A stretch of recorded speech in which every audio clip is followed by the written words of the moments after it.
আল্লাহর কাছে অশেষ শুকরিয়া যে আমরা অনেক চড়াই উতরাই পেরিয়ে আজকে ডাউকিতে এসেছি এবং এই যে অপরূপ সৌন্দর্য, এই যে সেই বাংলাদেশের জাফলং, আমরা ইন্ডিয়ার অংশ থেকে, ভারতের অংশের থেকে আমরা দেখছি আমাদের প্রিয় মাতৃভূমি বাংলাদেশকে।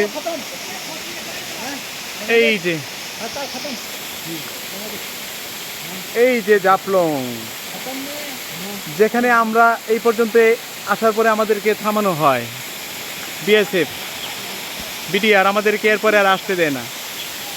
তো আজকে আমরা আসতে পেরেছি। আমাদের সঙ্গে এই যে আসির ভাতিজার অনেক স্বপ্ন ছিল আমাদের সঙ্গে ট্যুর করার, আমাদের রহিম ভাই। জি ভাই, কেমন লাগছে আপনার অনুভূতি? যদিও একটু কষ্ট হয়েছে। এত সুন্দর ডাউকি যে তা কল্পনার অতীত, যা বর্ণনা করার ভাষা আমার নেই। তবে যত স্পটে ইন্ডিয়া ঘুরলাম, ডাউকির মতো এত সৌন্দর্য আমি কোথাও দেখিনি। যারা না এসছে তারা এই সৌন্দর্য কিভাবে উপভোগ করবে, এটা আমার ধারণার বাইরে। আমি আপনাকে, যদিও আপনার অনেক কষ্ট হয়েছে, আপনার ব্যবসা প্রতিষ্ঠান বন্ধ করে আসতে হয়েছে, ভাবিও আসতে একটু অসম্মতি জানিয়েছিল, কিন্তু তারপরে আপনি আমাদের সঙ্গে এসেছেন। আপনিও আসলে আমাদের মতোই ভ্রমণ বিলাসী মানুষ, ভ্রমণ প্রিয় পাগল একজন মানুষ। আর বরাবরের মতো রাসেল ভাই তো আছেই, যিনি আমাদেরকে সবসময় একটু অনুপ্রাণিত করে।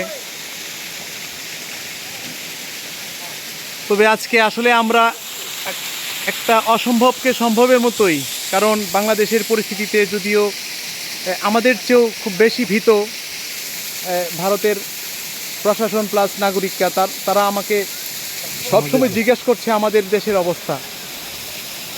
আসার পথে অনেক মানুষ আমাকে জিজ্ঞাসা করেছে যে আমাদের বাংলাদেশের অবস্থা কী। আসলে আমাদের চেয়ে ওরা আরও বেশি উদ্বিগ্ন। আর বড় কথা হচ্ছে যে এখানে উদ্বিগ্ন হওয়ার কিছু নেই। আসলে ভারতের পর্যটক এবং পর্যটন স্পটগুলো আসলে বাংলাদেশ কেন্দ্রিক। বাংলাদেশ থেকে কি পরিমাণ যে আসলে দর্শনার্থী এখানে আসেন, এটা না আসলে বোঝা যাবে না।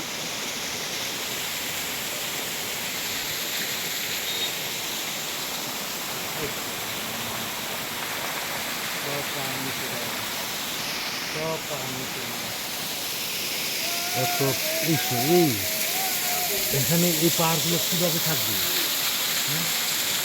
এই যে ঝর্ণা, এরকম ঝর্ণা হাজার হাজার, কত দেখব, কত ভিডিও করব। আসলে আমরা এক্সাইটেড, যদিও আজকে আমরা ক্লান্ত।